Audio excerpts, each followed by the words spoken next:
फिर ये सब किस काम में आएगा? अच्छा, जीने के लिए प्रारब्ध पहले से निश्चित हो चुका है। जैसे कोई नहीं चाहता कि मुझे दुख मिले, कोई नहीं चाहता, और जबरदस्ती दुख भोगना पड़ता है। ऐसे ना चाहोगे तो भी सुख भोगना पड़ेगा। जो तुम्हारे प्रारब्ध शरीर में सुख है, जबरदस्ती भोगना पड़ेगा। जैसे दुख कोई नहीं चाहता, जबरदस्ती भोगना पड़ता है ना, ऐसे सुख भी भोगना पड़ेगा। इन दो के लिए तो प्रयास ही नहीं करना, सुख दुख के लिए। तो अब अगला बचा कौन? प्रभु। हम नाम जप करके ये मांगे कि हे प्रभु, आप मुझे दर्शन दीजिए, मैं आपसे मिलना चाहता हूं, क्योंकि आपका बच्चा हूं, सुना है कि मैं आपका अंश हूं। एक बार मैं आपको देखना चाहता हूं, एक बार मैं इस शरीर के राग से मुक्त होना चाहता हूं, जीवन मुक्त होना चाहता हूं। ये चीज दिमाग में क्यों नहीं बैठा जाता?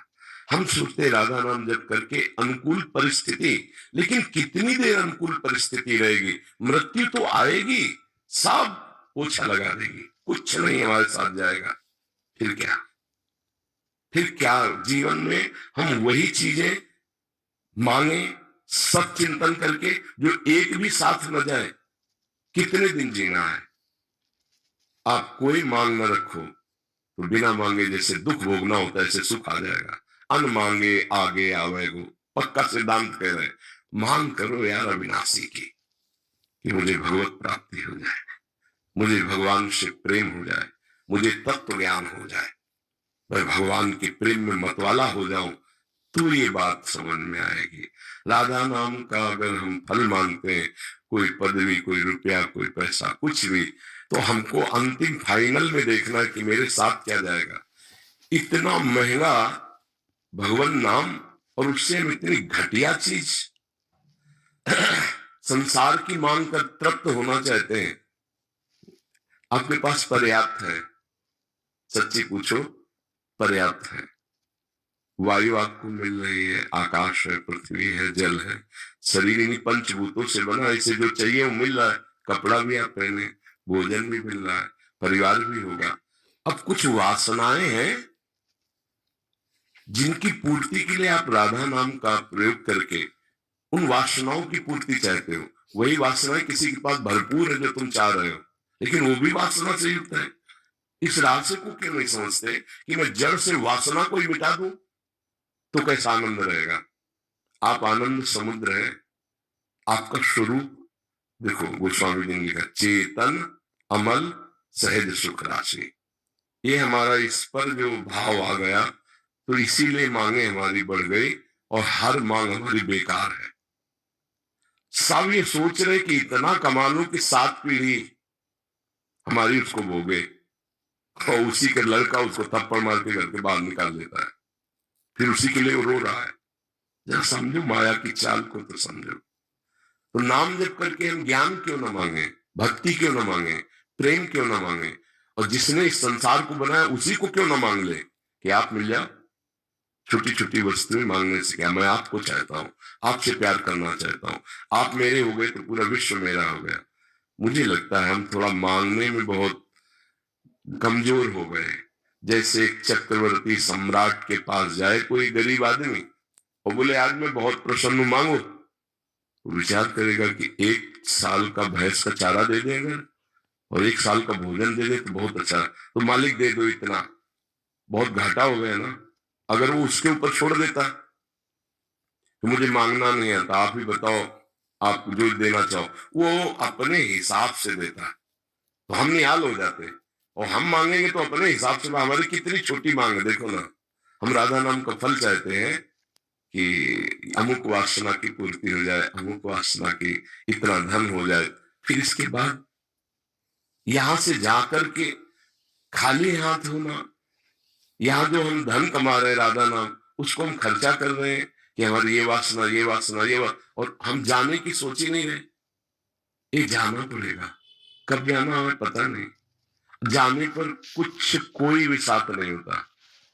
दुनिया में लाखों का मेला जुड़ा, हंसा जब जब उड़ा तो अकेला, कोई तुम्हारा यार नहीं, कोई प्यार नहीं, कोई मित्र नहीं, कोई वस्तु नहीं, तो ये नाम तुम्हारे साथ जाएगा। इसे चुरा लो, छुपा लो, इसे भागवतिक बैंक में जमा कर लो, सुख वैसे ही तुम्हें घेर लेगा। देखो, जब सरकारी आदमी हो जाता है ना, तो उसकी भारी व्यवस्था होती, गाड़ी बंगला सब व्यवस्था। तो हम भगवान से विमुख है, इसलिए हमारे को दुख भोगना पड़ रहा है। और भगवान के सन्मुख होने पर आनंद है। ये भजन हम इसलिए नहीं खर्चा कर रहे कि हम सुखपूर्वक जिए, नहीं, ये तो भोग है, भोग लेते हैं, आज नहीं तो कल शरीर छूट जाएगा। पर जो हमारे पास धन है, नाम, ये आपको भी सुखी कर रहा है। ये जो आप आए हो, आप फिर ही नहीं जाओगे, लेके जाओगे। पर यहाँ का देना ऐसा नहीं है। तेरे दरबार की आली निराली शान ये देखी, सखावत खुद तेरी गलियों में चक्कर काटते देखा, फैलाया हाथ जिसने तेरे दरबार में आकर, तुझे देते नहीं देखा मगर झोली भरी देखी। मेरी अलवेली सरकार राधा रानी किशोरी जी गुरुदेव भगवान, जिसे आप आए हो, खाली नहीं है। कहीं भी हो, अगर एक शब्द भी श्रद्धा से सुन लोगे तो परिवर्तन हो जाएगा। ये हो रहा है, इस नाम का प्रभाव ये है। आपका मंगल हो, आप सुखी हो। और वो नाम इतने परमानंद में हर समय रखता है कि अगर वो नाम का हमें परिचय न मिला होता तो वास्तविक जीते जी नरक था जीवन, नहीं था नरक जीवन। तो हम यही समझाना चाहते कि नाम जब को खर्चा मत करो, उससे भगवत प्राप्ति कर लो, जिससे दुख जड़ से नष्ट हो जाएगा। हम छोटी मोटी कामनाओं में नाम को पूर्ण बेच दें, और वो कामनाएं पूर्ण भी हो गई तो आखिरकार मरना तो है ना, सब छूटेगा, सब छूटेगा। अच्छा, जीने की व्यवस्था की जिम्मेवारी भगवान की है, हर जीव की जीने की व्यवस्था की है। तो कर्तव्य कर्म करो, नाम को बचाओ प्रभु के लिए, और मेहनत करके कमाओ शरीर पोषण के लिए। जो दुख सुख आवे चुपचाप सह लो, नाम रूपी धन तुम्हारा जमा है, वो तुम्हारा मंगल अपने आप करेगा। अरे नाम का तो इतना प्रभाव है। एक महात्मा गिरिराज जी की रोज परिक्रमा लगाते थे, 108 बार गोपाल शास्त्र नाम का पाठ करते थे। 108 बार गोपाल शास्त्र नाम का पाठ, लगभग 40 मिनट लगता है एक बार पाठ करने में। और भजनानंदी महात्मा, उनको लकवा मार गया, वो क्या पैरल है, हाँ। तो उड़िया बाबा जी हरि बाबा वहां गए, देखा तो आधा। तो उनका बाबा, आप अगर संकल्प कर ले तो भारत का जितना भी प्राणी है सबके पैरालिस खत्म हो जाए, आप काहे को लिए बैठे हो, संकल्प करो ना। तो उनका, स्वामी जी मजाक क्यों करते हो, मच्छर मारने के लिए ब्रह्मास्त्र का प्रयोग नहीं होता। ये शरीर है, अपना भोग भोग लेगा, अभी हम प्रभु के पास चले जाएंगे, इसके लिए हम भजन थोड़ी खर्चा करेंगे। तो हमारे पास जो धन है वो जगत मंगल करने के लिए, भगवत प्राप्ति के लिए, भगवत प्रेम के लिए। वही हम आपको बताना चाहते हैं कि अगर आप इस बात को नहीं समझेंगे तो 4 दिन बाद आपके अंदर अश्रद्धा भी आ सकती है।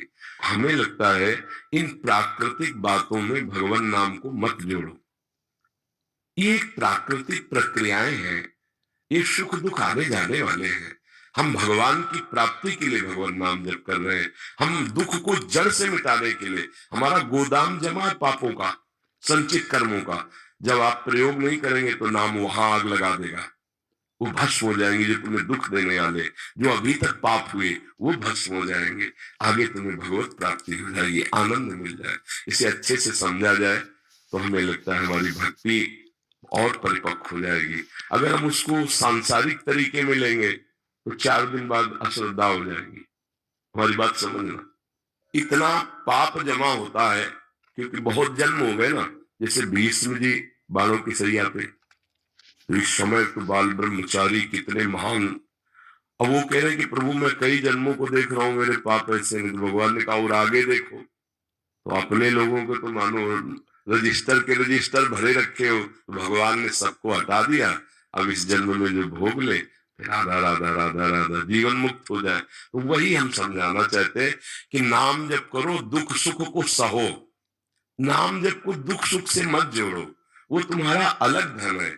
यहाँ का जीवन यापन करने के लिए मेहनत करो, जो नमक रोटी मिले चैन से खाओ पियो, और नाम को भगवान की बैंक में जमा कर। फिर आप देखो कैसा हृदय, आपको हृदय शांत, मन प्रसन्न। और यहाँ से खास बात है, जब हम जाएंगे तो आनंदित होकर जाएंगे। यहाँ मृत्यु का नाम सुनकर भयभीत हो जाते हैं, क्यों? क्योंकि तैयारी नहीं है। मरने की क्या तैयारी? कौन तैयारी कर रहा है? मरने की कोई तैयारी नहीं कर रहा, सब जीने की तैयारी में लगे हैं। अरे इसके ऊपर ये बन जाए, ऐसा हो जाए, वैसा हो जाए, लाओ भोजन। भोजन आया, कवल नहीं खा पाए, मर गए। कितने से कवल उठाया, दिल फिर वो हाथ का हाथ में रह गया, मुंह में नहीं जा पाया। इसकी तैयारी कौन कर रहा है? बस हम इसकी तैयारी में लगे कि आप सब इस बात को समझो कि आपका परम मंगल भगवान के नाम से होगा, आपको परम सुख, समस्त दुखों की निवृत्ति भगवान के नाम से होगी। चंदन जी, हावड़ा से